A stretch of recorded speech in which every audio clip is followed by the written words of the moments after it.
Okay, let's get right into it. Believe it or not, right now, deep inside your phone, your laptop, pretty much every device you own, there's a war going on. It's not about armies, it's a high-stakes battle over tiny bits of data in your device's memory. For decades, attackers have had a huge advantage, but something is changing. The actual rules of the game are being rewritten. Now, to really get why this shift is so massive, we have to talk about the fundamental problem that's been haunting cybersecurity since, well, forever. It's a fight that has always felt incredibly, fundamentally unfair. And this quote from Michael Lacosta it absolutely nails it. For years, the whole game has been asymmetric. Think about it. The defenders, the good guys, they have to protect everything, every single possible vulnerability. But the attacker? They only need to find one tiny crack to get in. It's this crazy imbalance that's kept defenders on their back foot, constantly playing catch. So that brings us to the big question, the one that's driving this entire revolution.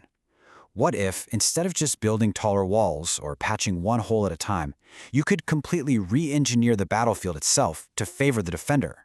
And that's exactly what we're going to dig into. The attacker's absolute favorite weapon in this lopsided war has always been a category of bugs called memory corruption. The easiest way to think about it is like a mail carrier accidentally putting a package in the wrong mailbox. Sounds small, right?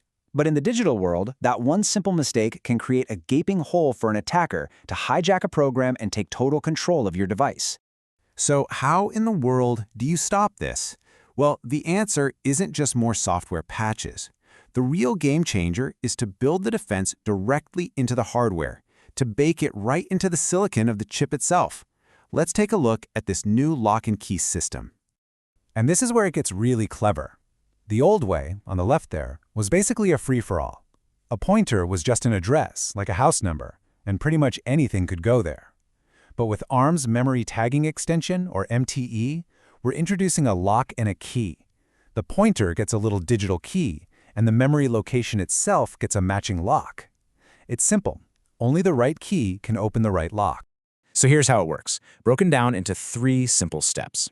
First, every tiny 16-byte chunk of memory gets a 4-bit lock put on it.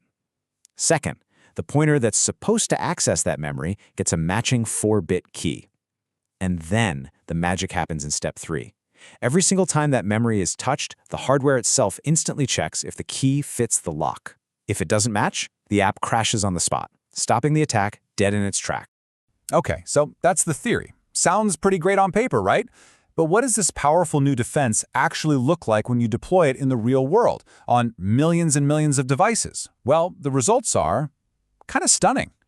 This quote is from Apple talking about their version of this tech. And the key phrase here is exploit chains. See, hackers often need to string multiple bugs together, like a series of dominoes, to pull off an attack. Apple found that this hardware defense didn't just stop one bug. It broke the chains so completely that attackers couldn't just swap in a different bug to fix it. It literally dismantled their entire playbook. But, and you knew there was a but coming, right? The system isn't perfect.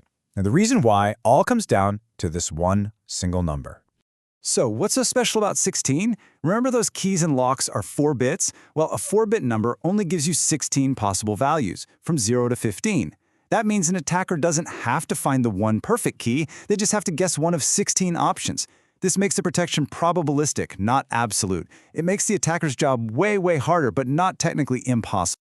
And this whole probabilistic idea, it's not a flaw, it's a deliberate design choice. And it's at the very center of this fascinating, high-stakes debate happening among the tech giants about the best way to build these new digital fortresses. Now, the secret sauce that makes this all possible without grinding your phone to a halt is that this check isn't happening in software. If you look deep inside the chip, you can see dedicated logic, actual circuits built right into the silicon just for this.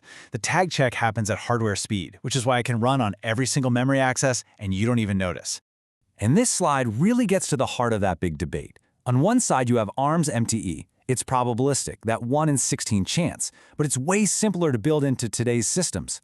On the other side, you have a system called Cherry. Instead of keys that can be guessed, Cherry uses unique, unforgeable digital tokens. It's deterministic. You either have the token or you don't, period. But all that power comes with some serious trade-offs in complexity and performance. There's no single perfect answer. Even within MTE itself, there are more choices. It can run in 2 different modes. Think of it as detective mode versus guard mode.